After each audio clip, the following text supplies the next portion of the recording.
वैकुंठ लोक में विष्णु भगवान और लक्ष्मी जी दोनों बातें करते हैं। विष्णु भगवान लक्ष्मी जी से कहते हैं, लक्ष्मी जी बहुत समय हुआ पृथ्वी पर विचरण करते हुए, मैं पृथ्वी पर भ्रमण हेतु जा रहा हूँ। फिर लक्ष्मी जी कहती हैं, स्वामी मैं भी आपके साथ पृथ्वी पर चलूंगी। फिर विष्णु भगवान कहते हैं, प्रिय मुझे धरती पर मानव जाति के कल्याण हेतु जाना है, आप मेरे साथ वहां जाकर क्या करेंगी? फिर लक्ष्मी माता कहती हैं, मैं बस आपके साथ पृथ्वी पर जाना चाहती हूँ। आपके बिना मैं वैकुंठ में अकेले क्या करूँगी? मुझे अपने साथ ले चलिए स्वामी। फिर विष्णु भगवान कहते हैं, ठीक है, आप मेरे साथ चलिए, लेकिन पहले आपको मुझे एक वचन देना होगा कि आप पृथ्वी पर उत्तर दिशा की ओर नहीं देखेंगी। लक्ष्मी जी ने विष्णु जी को वचन दिया और दोनों पृथ्वी लोक पर आ गए। पृथ्वी पर सारी रात की बरसात के बाद सुहावनी सुबह की ठंडी ठंडी हवा चल रही थी। हर तरफ हरियाली थी, बहुत मनोरम दृश्य था। फिर विष्णु भगवान लक्ष्मी जी से कहते हैं, देवी मैं अपने काम से उत्तर दिशा की ओर जा रहा हूँ, आप अपने वचन के अनुसार उत्तर दिशा की ओर नहीं देखेंगी। फिर लक्ष्मी जी कहती हैं, प्रभु मुझे याद है, मैं यहीं आपका इंतजार करूंगी, आप जल्दी आइएगा। अब भगवान विष्णु वहां से चले गए।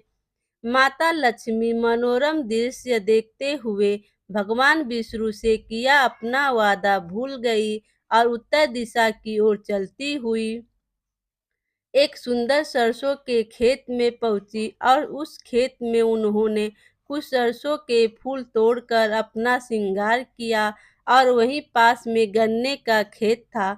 माता ने वहां से एक गन्ना तोड़ लिया और उसे खाने लगी। तभी सामने भगवान विष्णु आ गए और माता लक्ष्मी पर क्रोधित होने लगे और कहने लगे, देवी आपने अपना वचन तोड़ा है और साथ में यह गन्ना और फूल तोड़ने से आप पर चोरी का और वचन तोड़ने का दोष भी लगा है। यह सुनकर माता लक्ष्मी चौंक गई, लेकिन उन्हें अपनी भूल का एहसास था। उन्होंने भगवान विष्णु से क्षमा मांगी। फिर माता लक्ष्मी कहती हैं, प्रभु मेरे अपराध को क्षमा करें।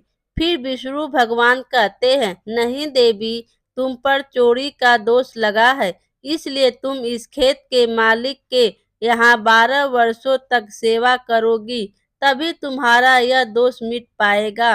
माता लक्ष्मी ने भगवान विष्णु की बात मान ली। भगवान विष्णु उसी समय अंत्य ध्यान हो गए, पर वैकुंठ लोक चले गए।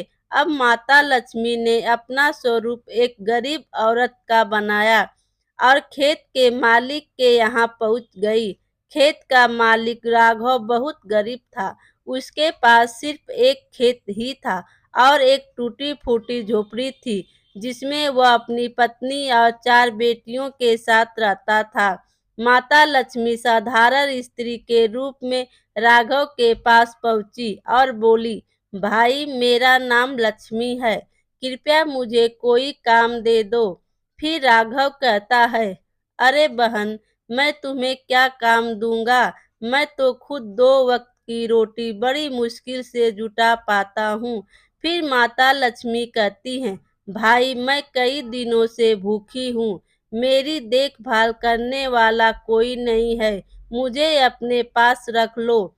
भाई मुझे अपने पास रख लो। लक्ष्मी जी की यह बात सुनकर राघव को उन पर दया आ गई। बहन मेरी कमाई से हमारा घर बड़ी मुश्किल से चल पाता है, यदि मेरे 4 बेटी की जगह 5 बेटियां होती तो भी हम गुजारा कर ही लेते। यदि तुम हमारे साथ गुजारा कर सकती हो तो हमारे परिवार के साथ रह सकती हो। राघव की पत्नी भी उसी की तरह दयालु थी। माता लक्ष्मी का उन दोनों ने अपने घर में खुले दिल से स्वागत किया।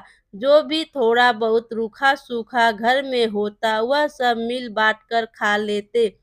उनके यहाँ दयालुता देखकर महालक्ष्मी बहुत प्रभावित हुई। माता की कृपा से राघव के दिन धीरे धीरे बदलने लगे। उसके सरसों के फूलों को एक साहूकार ने बहुत अच्छी कीमत पर खरीद लिया। धीरे धीरे राघव ने एक गाय भी खरीद ली जो खूब दूध देती थी। इस्तेमाल के बाद बचा हुआ दूध राघव बेचता था, जिसके उनके घर में आम आदमी और बढ़ गई। धीरे धीरे उन्होंने कई गाय खरीद, एक बड़ा खेत भी खरीदा और पक्का घर बनवा लिया। राघव की पत्नी राघव से कहती है, सुनिए जी, आज शाम को जल्दी आइएगा, आज मैं खीर पूड़ी बनाऊंगी। राघव कहता है, वाह, खीर पूड़ी, पर किस खुशी में? राघव की पत्नी कहती है, खुशी की क्या बात है, भगवान ने हमारी सभी इच्छाएं पूरी की है, हमें हर तरह का सुख दिया है, चारों तरफ से हमें खुशियां ही खुशियां मिल रही है। फिर राघव कहता है, हाँ, वैसे तुम सही कह रही हो, लेकिन सावित्री, क्या तुमने कभी यह सोचा है कि अचानक भगवान हम पर इतने मेहरबान कैसे हो गए? सावित्री कहती है, यह सब तो मैं नहीं जानती, लेकिन हाँ, यह जरूर जानती हूँ कि जब से यह लक्ष्मी अपने घर में आई है, सभी तरह से हमारा घर धन धान्य से भरता जा रहा है। राघव कहता है, सावित्री, तुम सही कह रही हो, इस लक्ष्मी बहन के पैर पड़ते ही हमारे तो दिन बदल गए। राघव और सावित्री माता लक्ष्मी को बहुत स्नेह से रखते थे। धीरे धीरे उन्होंने अपने चारों बेटियों की शादी कर दी। अब वे दोनों बुजुर्ग हो चले थे। 12 वर्ष का समय भी पूरा होने आया, परंतु माता लक्ष्मी का स्वरूप बिल्कुल वैसा ही था जैसा वह राघव के घर में 12 वर्ष पहले आई थी। यह बात राघव और सावित्री को थोड़ी अजीब भी लगती थी। एक दिन जब राघव अपने खेतों से वापस घर आ रहा था, तब उसने देखा उसके घर के बाहर खूब गहनों से सजी हुई लाल कपड़े पहने एक औरत खड़ी है। यह देखकर वह चौंक गया। पास आकर देखा तो वह पहचान गया कि यह तो लक्ष्मी है जो उसके घर में रह रही थी। तभी वहां भगवान श्री हरि विष्णु प्रकट हुए, जो माँ लक्ष्मी को अपने साथ ले जाने आए थे। उन्हें देखते ही राघव हाथ जोड़कर भगवान विष्णु के आगे खड़ा हो गया। राघव कहता है, हे प्रभु, आप यहाँ मुझ गरीब के घर पर, मेरे तो भाग्य खुल गए। प्रभु, मेरे तो भाग्य खुल गए। फिर भगवान विष्णु कहते हैं, प्रिय राघव, तुम्हारे घर में रह रही अपनी पत्नी लक्ष्मी को वापस अपने साथ वैकुंठ लोक में ले जाने आया हूँ। ऐसा कहकर राघव को भगवान विष्णु ने माता लक्ष्मी को मिली सजा की सारी बात बता दी। यह सुनकर, हे महालक्ष्मी, मुझे क्षमा कर दीजिए माता, मैं नादान था, मैं आपको पहचान नहीं सका। माँ, मैं सजा का भागी हूँ। आपने मेरे घर पर जूठे बर्तन धोए, साफ सफाई करी माँ, मैं मूर्ख हूँ, आपको रूखी सूखी खिलाता रहा माँ, मुझे क्षमा कर दीजिए माँ। फिर भगवान विष्णु कहते हैं, नहीं राघव, यह सब तो लक्ष्मी का ही दोष था, जिसे मिटाने के लिए वह तुम्हारे घर में आई थी। तुम दुखी मत हो। जब माता लक्ष्मी भगवान विष्णु के साथ जाने लगी, तब राघव उन्हें रोकने लगा। माँ लक्ष्मी, अब मैं आपको यहाँ से ऐसे ही जाने नहीं दूंगा माँ, मैंने पाप किया है, अब मैं उसका प्रायश्चित करूंगा। माँ, आप यही मेरे घर पर रहिए, मैं आपकी सेवा करूंगा माँ, आपकी पूजा करूंगा। फिर विष्णु भगवान कहते हैं, नहीं राघव, अपने दोष को दूर करने के लिए ही तुम्हारे घर में माँ लक्ष्मी रह रही थी। इनका स्वभाव तो वैसे भी चंचल ही है, यह एक जगह पर नहीं टिकती है। बड़े बड़े राजा महाराजा भी आज तक इन्हें रोक नहीं पाए।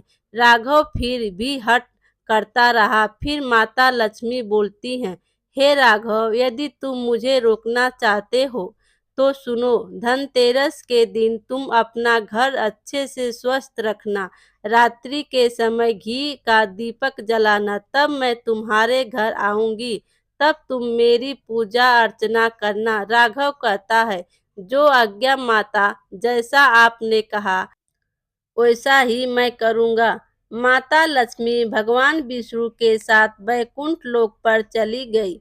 अब राघव ने माता लक्ष्मी के बताए अनुसार धनतेरस के दिन पूजन किया। उसका घर धन धान्य से परिपूर्ण हो गया। उसी दिन से हर वर्ष सभी लोग धनतेरस के दिन माँ लक्ष्मी की पूजा अर्चना करने लगे। मेरे प्यारे दोस्तों, कहानी अच्छी लगी हो तो लाइक कीजिए और अपने दोस्तों में शेयर कीजिए और चैनल पर नए हो तो चैनल को सब्सक्राइब कीजिए। Thank you.